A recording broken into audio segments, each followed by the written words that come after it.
एक बार एक पुत्र अपने पिता से रूठकर घर छोड़कर दूर चला गया और फिर इधर उधर यूं ही भटकता रहा। दिन बीते, महीने बीते और साल भी बीत गए। एक दिन वह बीमार पड़ गया। अपनी झोपड़ी में अकेले पड़े उसे अपने पिता के प्रेम की याद आई कि कैसे उसके पिता उसके बीमार होने पर उसकी सेवा किया करते थे। उसे बीमारी में इतना प्रेम मिलता था कि वो स्वयं ही ठीक हो जाता था। उसे फिर एहसास हुआ कि उसने घर छोड़कर बहुत बड़ी गलती की है।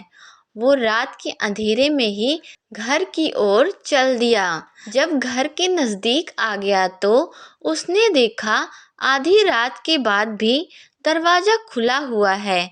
अनहोनी के डर से वो तुरंत भागकर अंदर गया तो उसने पाया कि आंगन में उसके पिता लेटे हुए हैं। उसे देखते ही उन्होंने उसका बाहें फैलाकर स्वागत किया। पुत्र की आंखों में आंसू आ गए।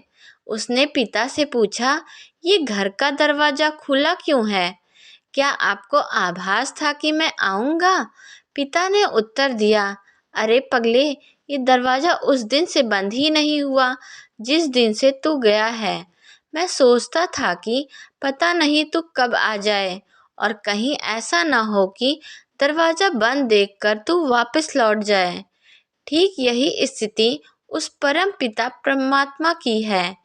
उसने भी प्रेमवश अपने भक्तों के लिए द्वार खुले रखकर छोड़े हैं कि पता नहीं कब भटकी हुई कोई संतान उसकी ओर लौट आए। हमें भी आवश्यकता है सिर्फ इतनी कि उसके प्रेम को समझें और उसकी ओर बढ़ चलें। कई बार ये छोटे छोटे प्रसंग ही जीवन की राह बदल देते हैं।